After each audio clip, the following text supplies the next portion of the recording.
সবাইকে, কেমন আছো তোমরা? তো আজকে হচ্ছে আমাদের গ্যাংটক ট্যুরের 2nd দিন।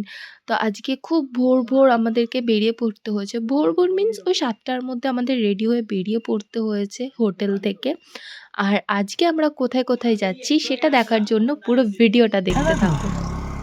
বাবার মোবাইলটা কেনা হলো ফটো তোলার জন্য। দাও মোবাইলটা দাও তোমার ফটো তুলবো? দাও। আমরা এখানে দাঁড়িয়ে আছি। কিসের জন্য জানি না, বাট দাঁড়িয়ে আছি পারমিটের জন্য। মা বলছে পারমিটের জন্য। সব দাঁড়িয়ে আছে, ওরা দাঁড়িয়ে পোজ দিচ্ছে আর বাবা এখান থেকে ফটো তুলছে। আমরা আজকে যেতে চলেছি নাথুলা পাসে। তো সেখানে যেতে গেলে পারমিট নিতে হয়, যেহেতু ওটা ইন্ডিয়া চায়না বর্ডার। তো সেখানে যেতে গেলে পারমিট তো আমাদের লাগবেরই। আর এখানে দেখো, ওটা যেহেতু অনেকটা উঁচুতে, প্রায় ১৩০০ থেকে ১৫০০ সামথিং এরকম উঁচুতে ছিল। তো সেখানে যেতে গেলে আমাদের অক্সিজেনের দরকার বা কর্পূরের দরকার। তো সেই জন্য রাস্তায় তোমরা যেতে দেখতে পাবে অনেকেই কর্পূর আর অক্সিজেন বিক্রি করছে। কর্পূর মেবি ৫০ টাকা নিয়েছিল আর অক্সিজেন মেবি ৫০০ টাকা। আমার যতদূর মনে আছে। তো পারমিট দেখানোর পরে আমাদের গাড়িকে ছেড়ে দিয়েছিল নাথুলার উদ্দেশ্যে। আর দেখো কি সুন্দর লাগছে, মানে এত সুন্দর লাগছে, তোমরা ক্যামেরায় জানি না কতটা কি দেখতে পাচ্ছ।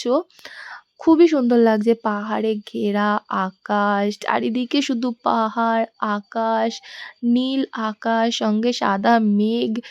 মানে একটা আলাদাই অনুভূতি হচ্ছিল আমার সেখানে গিয়ে। ১ম বার আমি পাহাড় দেখছি, তো আমার এক্সাইটমেন্টটা আলাদাই। আর ওখানকার যেই স্ট্রিট ডগ আছে সেগুলো দেখো কত সুন্দর। এই ডগগুলো ওখানে ঘুরে বেড়ায় আর আমরা মানে কত দাম দিয়ে এই ডগগুলো কিনে আনি আমাদের বাড়িতে পোষার জন্য। আমরা আজকে নাথুলাতে যাবো আর তার সাথে আরো অনেক জায়গায় যাবো। আর নাথুলাতে যাওয়ার সময়ই এটা ছাঙ্গু লেক পড়ে। তো এখানে আমরা এখন দাঁড়াইনি, আমরা এখানে আসার সময় দাঁড়াবো। আর ওয়েদারটাও সেদিনকে খুবই সুন্দর ছিল। হালকা ঠান্ডা হাওয়া প্লাস গরম, মানে সত্যি ওয়েদারটা খুবই সুন্দর ছিল। দেখতে আমরা চলে এসেছি নাথুলাতে। আর এখানে পার্কিংয়ে আমাদের গাড়ি আমাদেরকে নামিয়ে দিয়েছে। আর এরপর থেকে আমাদের ওপরে একটুখানি হেঁটেই যেতে হবে। আর আমরা নেমে পুরো জমে গেছি, আমার চোখ দিয়ে জল বেরিয়ে গেছে, নিঃশ্বাস নিতে পারছিলাম না। ঠান্ডা মানে ছুঁচের মতন হাওয়া এসে বিঁধছে মুখে। আর এত হাওয়া দিচ্ছে বলার মতন না। নিচে পার্কিং আছে, ওখানে আমাদের গাড়ি দাঁড়িয়ে আছে। আর এই ওপরে হচ্ছে ইন্ডিয়া চায়নার বর্ডার। এখানে যারা আর্মি অফিসাররা আছেন তারা এখানে চা, স্ন্যাক্স, টুকটাক খাবার দিচ্ছেন সবাইকে। অবভিয়াসলি ওটা পে করে খেতে হবে। আর ওখানে একটা ওয়েটিং রুম ছিল, যারা ধরুন বয়স্করা আছে তারা অত উঠতে পারবে না, সেই জন্য ওখানে তাদের বসার জায়গা ছিল। আমার মা উঠতে পারেনি অতটা, তাই ওই বসার জায়গায় বসেছিল। আর এর ওপরে যেটা দেখছো লাল রঙের, ওখানে আমাদেরকে ঢুকতে দিয়েছিল, কিন্তু ওখানে ক্যামেরা যেহেতু অ্যালাউ নেই সেই জন্য আমি কোনো ভিডিও ফুটেজ নিইনি। ওখানে বেসিক্যালি ইন্ডিয়া চায়নার বর্ডার ছিল, গেট ছিল, ইন্ডিয়া চায়না গেট ছিল। ওই পারে ছিল চায়না অফিসারদের মিটিং হল। আর এদিকে আমাদের আর্মি অফিসারদের থাকার জায়গা বা মিটিং হল যাই বলবে। আর ছিল ভুটানের একটা বরফে ঘেরা সাদা সুন্দর একটা পাহাড়। ওখানে আমার ভাইয়েরা উঠতে পারেনি, আমার ভাইয়েরা খুব মিস করেছে জায়গাটা। এরপরে আমরা আস্তে যাচ্ছিলাম বাবা হরভজন সিং মন্দির বা বাবা মন্দির। সেখানের গল্প, কথা, কি কাহিনী, কি হিস্ট্রি আছে সেটা আমি তোমাদেরকে অবশ্যই শোনাবো সেখানকার লোকাল একজনের মুখের থেকে।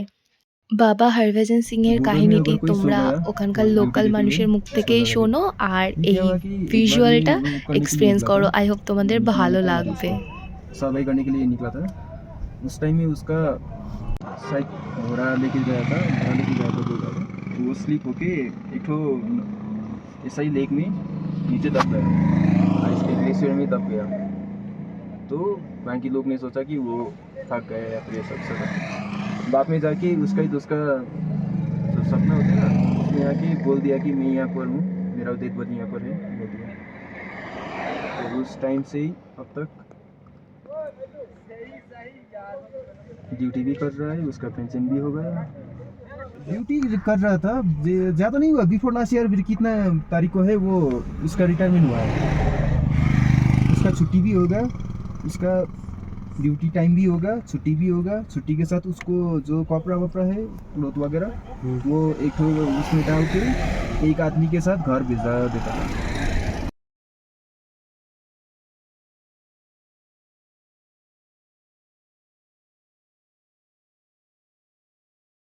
তো তোমরা শুনলে বাবা হরভজন সিংয়ের হিস্ট্রি। তো তোমরা যদি আরও জানতে চাও তাহলে আমাকে কমেন্টে বলো, আমি তোমাদেরকে আরও ডিটেলসে জানাবো। এখন আমরা বাবা হরভজন সিং মন্দির থেকে বেরিয়ে পাশেই দেখলাম একটা শিব মন্দির আছে। তো ওই যে পাহাড়ে দেখতে পাচ্ছ তোমরা, আর ওখানে একটু বরফও দেখতে পেয়েছি। তো সেই জন্য আমরা ওখানে যাচ্ছি। আমরা যেহেতু ডিসেম্বরে গেছি আর সেই সময় কোনো মানে বরফ থাকার কথা না, যা একটুখানি দেখেছি ওইটুকুনি থেকেই আমার মনটা সত্যিই খুব ভালো হয়ে গেছে। তো এখানে শিব ঠাকুরের এখানে প্রণাম করে আমি চলে গেছি পাশে যেখানে ঝর্ণাটা বইছে। ওটা একটা ঝর্ণা ছিল, ঠান্ডার জন্য ঝর্ণার জলগুলো জমে পুরো বরফ হয়ে গেছে, পুরো বরফ। সেগুলোও তোমাদের দেখাবো। তার আগে এখানে দেখে নাও, এখানে একটা শিবলিঙ্গ আছে, সবাই সেখানে প্রণাম করছে। আর আমি একটু ফটো, রিলস এগুলো বানাবো ভেবেছিলাম, বাট বিশ্বাস করো আমার ভাই ছিল না, আমার ফোন ধরে দেওয়ার মতন কেউ ছিল না। তো আমি যেটুকুনি পেরেছি সেটুকুনি ভিডিও করেছি, ফটো তুলেছি, এই করেছি। আর পাশে যে ঝর্ণাটা ছিল, সেই ঝর্ণার ওপরে পর্যন্ত মানুষ উঠে গেছিলো একদম মাথায়। বাট আমি অত দূর উঠতে পারিনি, যেহেতু আমি একা একা গেছিলাম, আমার মা বাবা বেরোয়নি, আমার মা বাবা গাড়িতেই ছিল। আর এখানে এক টুকরো বরফ পেয়ে সবাই কত আনন্দ করছে, মানে বিশ্বাস করো সবার মন ভালো হয়ে গেছে। আমি জানি না কার কি ভালো লেগেছে কি লাগেনি, আমার সত্যি কথা বলতে এইটুকুনি বরফ পেয়ে আমার সত্যিই মন ভালো হয়ে গেছে। আর এখানে আমি একা একা পোজ দিচ্ছিলাম ফটো তোলার জন্য, যেহেতু বললাম আমার ভাই ছিল না, ভাই অন্য গাড়িতে গেছিলো মামাদের সাথে, আর এই গাড়িটায় আমি, মা আর বাবা আমরা ৩ জন ছিলাম। আর এই যে সেই ঝর্ণাটা, ঝর্ণার জল জমে বরফ হয়ে গেছে, তোমরা জাস্ট দেখো কতটা সুন্দর লাগছে। আমি এখানে অনেকক্ষণ দাঁড়িয়ে ঝর্ণা দেখছিলাম, বরফগুলো পুরো শক্ত হয়ে গেছে, জল শক্ত হয়ে গেছে। আমি পা দিয়েও দেখেছি জলে, বাট শক্ত ছিল, পুরো একদম শক্ত। এখানে ফটো, ভিডিও সবকিছু আমি একা একা তুলেছি। তারপরে আমরা এখান থেকে বেরিয়ে গেছিলাম চাঙ্গু লেকের উদ্দেশ্যে। আর তো আমরা গাড়িতে উঠে কিছুটা রাস্তা যাওয়ার পরেই দেখি একদম মেঘে ঢেকে গেছে, অন্ধকার হয়ে এসছে, আর আমাদের গাড়ি কালো মেঘের মাঝখান দিয়ে যাচ্ছে। মানে ওটা একটা আলাদাই ফিলিংস ছিল। আমরা যেমন এখানে কুয়াশা বলি, বাট ওখানে সেই মেঘটা পুরো মেঘের ভিতর দিয়ে যাচ্ছি, নর্মালি আমাদের কুয়াশায় মনে হচ্ছিল, বাট ওটা মেঘ ছিল। সত্যি কথা বলতে আমার দারুণ মজা হয়েছে মেঘের মাঝখান থেকে যেতে। আর আমার শুধু একটাই কথা মনে পড়েছিল তখন পাহাড়ে উঠে, আজ মে উপর আসমান নিচে, এরকম ফিলিংস আসছিল আমার লিটারেলি। আমি এত কাছ থেকে মেঘকে ছোবো মানে আমি ভাবতেই পারিনি। সত্যি খুবই মজা এসেছিল আমার। বাট এত মজা করার পরেও আমাদের সবার শরীর খারাপ হয়ে যায়, যেহেতু অতটা রাস্তা ছিল। আমার মা বমি করেছে, বাট আমি করিনি। আর আমার একটু গা গোলাচ্ছিল, বাট আমি করিনি। আস্তে আস্তে আমরা দেখো চাঙ্গু লেকে চলে এসেছি, আর এখানে ইয়াকগুলো কত সুন্দর। আর এখানে ইয়াকে উঠে ফটো তুলতে গেলে তোমাদের 100 রুপিস দিতে হবে। আর যেই ড্রেসগুলো আছে ওখানকার লোকাল ড্রেস, ওগুলো মেবি হ্যাঁ 100ই দিতে হবে। তো আমি ওগুলো ড্রেসও পরিনি, ইয়াকেও উঠিনি, কিচ্ছু করিনি। আর তোমাদেরকে সবথেকে একটা অসম জিনিস বলি, স্নোফল। ছাঙ্গু লেকে যাওয়ার পরে আমরা স্নোফল ফিল করি। আমার লাইফের ফার্স্ট স্নো। স্নো হওয়ার কথা না, বাট আমরা এতটাই লাকি ছিলাম যে আমরা স্নোফল এনজয় করতে পেরেছি। মানে আমার তো আনন্দের কোনো সীমাই ছিল না। আমি যে স্নোফল এনজয় করতে পারবো। বাট হেভি স্নো হয়নি, হালকাই স্নোফল হয়েছে, বাট সেটা অসাম ছিল, অসাম। আর দেখতে, দেখতে আমাদের আজকের ট্যুরটা শেষ হয়ে যায়। সাঙ্গু লেক থেকে আমরা ডাইরেক্ট আমাদের হোটেলে চলে আসি। তো আজকে আমাদের সারাদিনের এটাই ট্যুর প্ল্যান ছিল। হোটেলে এসে আমরা খাওয়া-দাওয়া করে নিই, তখন আর ভিডিও করিনি। সন্ধ্যাবেলা স্ন্যাক্সও খেয়ে নিয়েছিলাম। সবকিছু হয়ে যাওয়ার পরে আমরা চলে গেছিলাম আবার আমাদের ফেভারিট জায়গা। কোথায় সেটা? সেটা হচ্ছে এমজি মার্কেট। আর আমরা এমজি মার্কেটে যাওয়ার সাথে, সাথে বৃষ্টি শুরু হয়ে যায়। ভাগ্য ভালো আমরা ছাতা ক্যারি করেছিলাম। তো বৃষ্টিতে ভেজা এমজি মার্কেট একটা আলাদাই দৃশ্য। মানে গ্যাংটকে গিয়ে বলতে পারো আমরা সবকটা ওয়েদার এনজয় করেছি।